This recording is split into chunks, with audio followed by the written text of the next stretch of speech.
Mummy, હવે આ ઘા કઈ રીતે સારો થશે? શું તેની કોઈ દવા નથી? હાય, હા દવા તો છે, પણ આપણે તેને લાવી નથી શકતા. જંગલનો સુપર હીરો છોટું હરણ. એક સુંદર જંગલમાં છોટું હરણ પોતાની માતા સાથે રહેતો હતો. આમ તો જંગલમાં બધા જાનવરો ખૂબ જ સારા હતા, પણ કાલું વરુ ખૂબ જ ઝઘડાળુ, ચુગલીખોર અને ઈર્ષાળુ વરુ હતો. તે કોઈની ખુશી જોઈ શકતો ન હતો. એક દિવસ છોટું હરણ સવારનો નીકળેલો જ્યારે પાછો ઘરે આવ્યો ત્યારે તેણે જોયું કે તેની માં દર્દથી રડી રહી છે.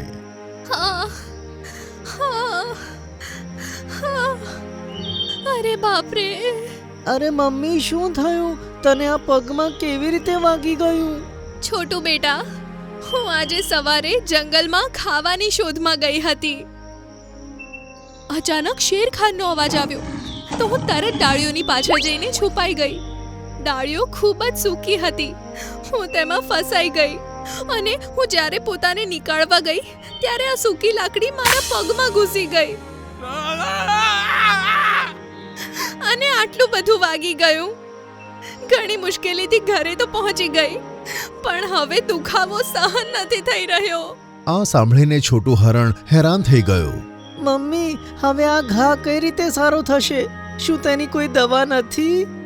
હાય, હા દવા તો છે, પણ આપણે તેને લાવી નથી શકતા. તો આમ કેમ બોલી રહી છે મમ્મી? કાળા પહાડ પર ઉગવાવાળું વાદળી ગુલાબ જ આ પ્રકારના દુખાવાને મટાડી શકે છે, પણ તે પહાડ પર જશે કોણ? તે પહાડ ઉપર ચઢવું અશક્ય છે અને ઉડવાવાળા પક્ષીઓ સાથે આપણી કોઈ ઓળખાણ નથી જે આપણા માટે ત્યાં જાય. પણ મમ્મી, હું તને આમ દર્દમાં દુખી નથી જોઈ શકતો. હું કોઈ પક્ષી સાથે વાત કરું છું, કદાચ જવા માટે તૈયાર થઈ જાય. ના બેટા, તું ક્યાંય ના જઈશ. છોટું હરણે પોતાની મમ્મીની વાત ન માની અને ત્યાંથી નીકળી ગયો.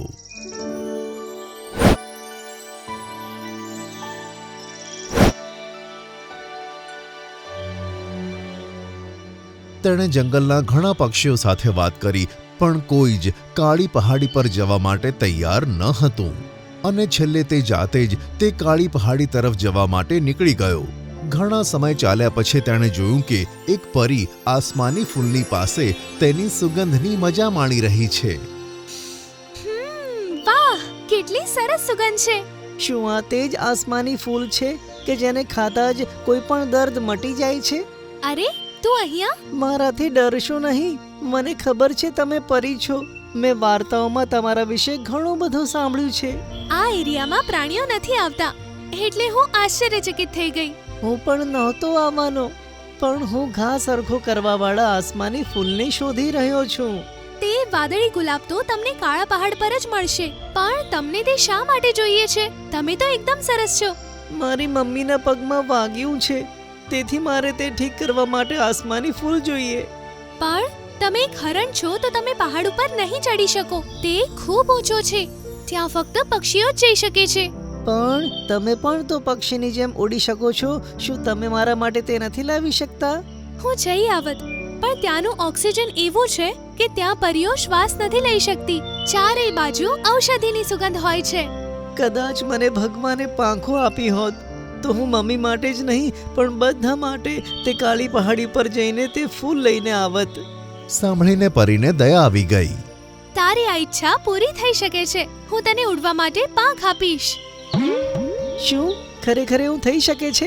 હા હા, થઈ શકે છે, પણ એક પ્રોમિસ આપો. તમે તે પાંખનો ક્યારેય દુરુપયોગ નહીં કરો. હું પ્રોમિસ કરું છું. ઠીક છે. પરીએ તેની હથેળી આગળ કરી અને આપોઆપ તેમાં એક મોતી આવી ગયું. આ મોતીને તમારી પાસે રાખો. જ્યારે પણ તમે મોતીને તમારા માથે અડાડશો ત્યારે તમારી પાંખ આવી જશે અને તમે ઉડી શકશો.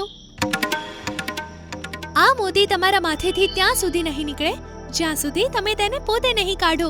છોટું હરણ ખુશ થઈ ગયું અને તે મોતી તેણે પરી પાસેથી લઈ લીધું અને જેવું જ તેણે તેના માથા પર તે મૂક્યું તેને પાંખો નીકળી આવી.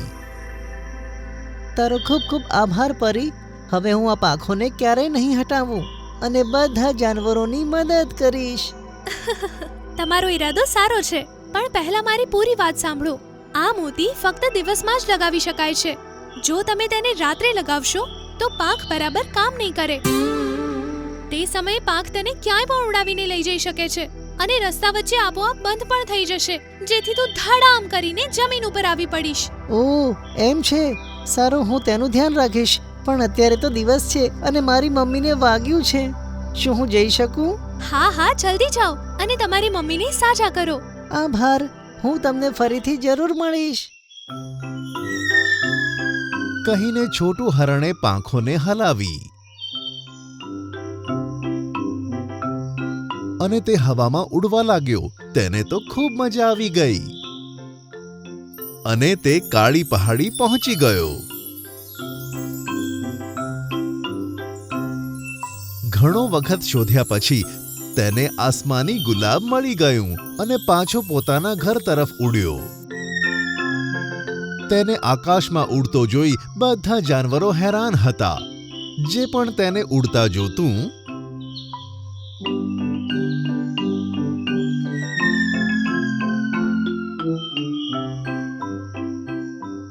તેની પાછળ ભાગવા લાગતું અને આમ તે તેની મમ્મીની પાસે પહોંચી ગયું. તે જ્યારે જમીન પર ઉતર્યો ત્યારે તેની મમ્મી અને આસપાસ જમા થયેલા જાનવરો તેને આશ્ચર્યથી જોવા લાગ્યા. છોટુ, આ તને પાંખ કેવી રીતે આવી? મમ્મી, પહેલા તું આને ખાઈ લે. તને ખૂબ જ દુખાવો થાય છે ને? અને પછી તેની મમ્મીએ તે ગુલાબ ખાધું. ગુલાબ ખાતાની સાથે જ તેનો દર્દ તો જાણે છૂમંતર થઈ ગયો. ધન્યવાદ મારા બાળક, હવે મને સારું લાગી રહ્યું છે. છોટું હરણ, તને પાંખો કેવી રીતે આવી ગઈ? તું હરણ થઈને કેવી રીતે ઉડી શકે છે? આ કેવો જાદુ છે? તેમની વાતો સાંભળીને છોટું હરણે તેમને બધી વાત કહી. આજથી જંગલના જાનવરો પર કોઈ પણ મુસીબત આવશે, હું તેમને મદદ કરવા માટે હંમેશા તૈયાર છું. તેની આ વાત સાંભળીને જંગલના બધા જાનવરો ખુશ થઈ ગયા. તે દિવસથી તેના ઉડવાના સમાચાર આખા જંગલમાં ફેલાઈ ગયા અને કાલુ વરુએ પણ સાંભળ્યું. પરી જેવી પાંખો મેળવીને તે પોતાને જંગલનો હીરો સમજે છે. હું તેને આગળ આવવા નહીં દઉં. હું તેની પાંખો છીનવીને જ રહીશ. હાથીભાઈ, મારો દોસ્ત લંબુ જાળમાં ફસાઈ ગયો છે. મારી સાથે આવીને જલ્દીથી તેને જાળમાંથી મુક્ત કરો. હવે બસ પણ કર છોટું. તું પહેલા જ આ રીતે બધાને મૂર્ખ બનાવી ચૂક્યો છે. એક જંગલમાં બે હરણ છોટું અને લંબુ રહેતા હતા. છોટુને જૂઠું બોલીને બીજા જાનવરોને મૂર્ખ બનાવવાની ખૂબ જ મજા આવતી હતી. એક દિવસ સાંજે જ્યારે બધા પ્રાણીઓ જંગલમાં ફરતા હતા ત્યારે છોટું જોર જોરથી બૂમો પાડતો આવ્યો. ભાગો ભાગો, નહીં તો મારી જશો. તેની વાત સાંભળીને બધા જાનવરોનું ધ્યાન તેના પર ગયું અને તેઓ તેને જોવા લાગ્યા. છોટું લંબુની પાસે આવીને ઊભો રહી ગયો. હાથી, વાંદરો અને ઘણા બધા જાનવરો પણ ત્યાં ઉપસ્થિત હતા. શું થયું છોટું? તું કેમ આટલો ડરી ગયો છે? વધુ વાત કરવાનો સમય નથી. મેં શિકારીને હાથમાં બંદૂક લઈને અહીં આવતો જોયો છે. જો તમને પોતાની જાન પ્યારી હોય તો અત્યારે જ અહીંયાથી ભાગી જાઓ. આ સાંભળીને બધા જાનવરો ભયભીત થઈ ગયા અને ત્યાંથી જંગલની અંદર જ આમ તેમ ભાગવા લાગ્યા. ઘણા સમય ભાગ્યા પછી જ્યારે બધા જાનવર થાકીને રોકાઈ ગયા અને શ્વાસ લેવા લાગ્યા ત્યારે છોટું જોર જોરથી હસવા લાગ્યો.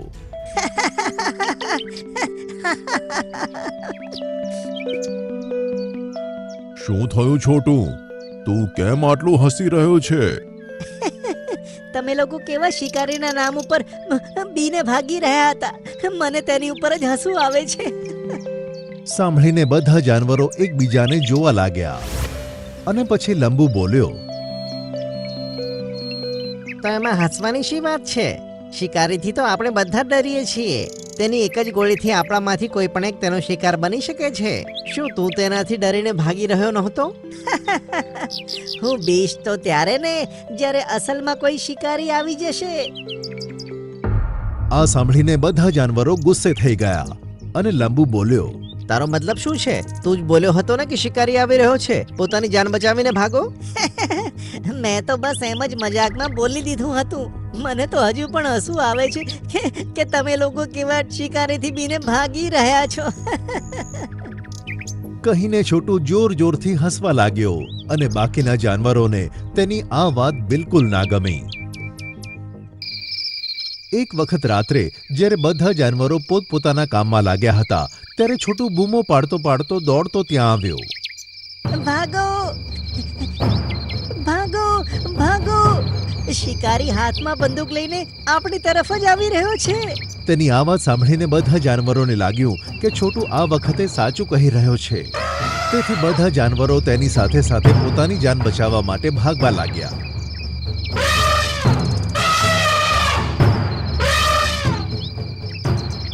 અને ઘણા સમય પછી જ્યારે બધા થાકીને લોથપોથ થઈ ગયા ત્યારે બધા ઊભા રહી ગયા. હરણને હસતા જોઈ બધા હેરાન થઈ ગયા અને પછી હાથી બોલ્યો, શું થયું તને? આમ આ રીતે કઈ વાત ઉપર હસી રહ્યો છે? મેં આ વખતે પણ મજાક કર્યો હતો. ખરેખર કોઈ શિકારી આવ્યો નથી.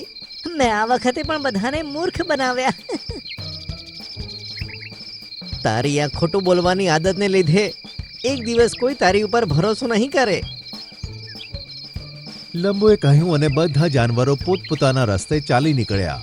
આગલા દિવસે છોટુ જંગલની સરહદ ઉપર ફરી રહ્યો હતો ત્યારે તે જુએ છે કે એક શિકારી પોતાના ખભા ઉપર જાળ નાખીને જંગલ તરફ આવી રહ્યો છે. છોટુ ઝડપથી ભાગીને જંગલની અંદર જાનવરોની પાસે જાય છે. ભાગો ભાગો! જંગલમાં શિકારી આવી રહ્યો છે. પોતાનો જીવ બચાવવો હોય તો ભાગો. આ સાંભળીને કોઈને પણ તેની વાત ઉપર ભરોસો નથી આવતો અને હાથી બોલ્યો, તું આવું કહીને પહેલાથી જ અમને મૂર્ખ બનાવી ચૂક્યો છે. આ વખતે તારી રમત નહીં ચાલે. પણ આ વખતે હું ખોટું નથી બોલતો. આ વખતે તેની પાસે જાળ પણ છે. સાંભળીને બધા જાનવરો તેની વાતને ખોટી સાંભળીને ત્યાંથી જતા રહ્યા. લંબુ ત્યાં જ ઊભો રહ્યો અને બોલ્યો, ચાલ થોડું ફરી લઈએ. એમે આજે તને થોડું ખોટું લાગ્યું હશે કે તારી વાત સાંભળીને કોઈ પણ આમ તેમ હજુ ભાગ્યું નથી. કહીને લંબુ હસવા લાગ્યો અને પછી બંને જંગલમાં ચાલી નીકળ્યા. થોડી વાર પછી બંને એવી જગ્યાએ પહોંચ્યા જ્યાં ચાંદાનો પ્રકાશ ન હોવાને કારણે અંધારું હતું. ત્યાં શિકારીએ પોતાની જાળ બિછાવી હતી. ભૂલથી લંબુનો પગ તેમાં ફસાઈ ગયો અને તે જાળમાંથી છૂટવા માટે પ્રયત્ન કરવા લાગ્યો. છોટુએ જોયું કે લંબુ ફસાઈ ગયો છે તો તે તેને છોડાવવાનો પ્રયત્ન કરવા લાગ્યો. પણ લંબુ તે જાળમાં પૂરેપૂરો ફસાઈ ગયો હતો અને હવે તે હલી પણ નહોતો શકતો. છોટુ, મને આ જાળમાંથી તું નહીં નીકાળી શકે. જલ્દીથી જઈને કોઈ જાનવરની મદદ લે, નહીં તો શિકારી આવશે તો મને તેની સાથે લઈ જશે. સાંભળીને છોટુ ડરી ગયો અને બોલ્યો, તું ચિંતા ના કર લંબુ, હું હમણાં જ કોઈને બોલાવી લાવું છું. કહીને છોટુ ત્યાંથી જતો રહ્યો અને મદદ માંગવા માટે આમ તેમ ફરવા લાગ્યો. થોડી વાર પછી તેને હાથી દેખાયો. હાથીભાઈ, મારો દોસ્ત લંબુ જાળમાં ફસાઈ ગયો છે. મારી સાથે આવીને જલ્દીથી તેને જાળમાંથી મુક્ત કરો. હવે બસ પણ કર છોટુ. તું પહેલા જ આ રીતે બધાને મૂર્ખ બનાવી ચૂક્યો છે. પણ આજે હું ખોટું નથી બોલતો. મારો વિશ્વાસ કરો. મને તારી ઉપર ભરોસો નથી. હવે હું આ વખતે મૂર્ખ નહીં બનું. કહીને હાથી ત્યાંથી જતો રહ્યો. હવે છોટુ ભાગીને આગળ જાય છે તો તે ઝાડ પર વાંદરાને બેઠેલો જુએ છે. બંદરભાઈ, જલ્દી મારી સાથે ચાલો.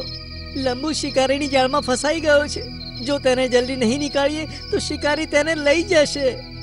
છોટુ ભાઈ, પહેલા પણ 2 વાર ખોટું બોલીને તમે અમને મૂર્ખ બનાવી લીધા છે. હવે તમારી ચાલ નહીં ચાલે. હા, પણ મારી વાત તો સાંભળો. વાંદરાએ તેની વાત વચમાં જ છોડી દીધી અને ઝાડ પરથી કૂદકા મારતો ત્યાંથી જતો રહ્યો. હવે છોટુને પોતાની ભૂલ સમજાઈ ગઈ હતી. તે નિરાશ મોઢું લઈને એકલો જ લંબુ તરફ જવા લાગ્યો. ત્યાં પહોંચતા તેને દિવસ નીકળી ગયો જ્યારે તે ત્યાં પહોંચ્યો તો તેને એકલો જોઈને લંબુ હેરાન થઈ ગયો. શું થયું છોટું? શું તને કોઈ ના મળ્યું? મેં જેની પાસે પણ મદદ માંગી બધા એવું જ સમજ્યા કે હું મજાક કરી રહ્યો છું. જો મારામાં ખોટું બોલવાની ટેવ ના હોત તો આજે તેઓએ મારી ઉપર વિશ્વાસ કર્યો હોત. ત્યાં જ છોટુની નજર ઝાડ પર કૂદકા મારતા વાંદરા પર ગઈ અને તેણે લંબુને કહ્યું, પેલો જો વાંદરો, તું તેને મદદ માટે બોલાવ, ક્યાંક તે જતો ન રહે.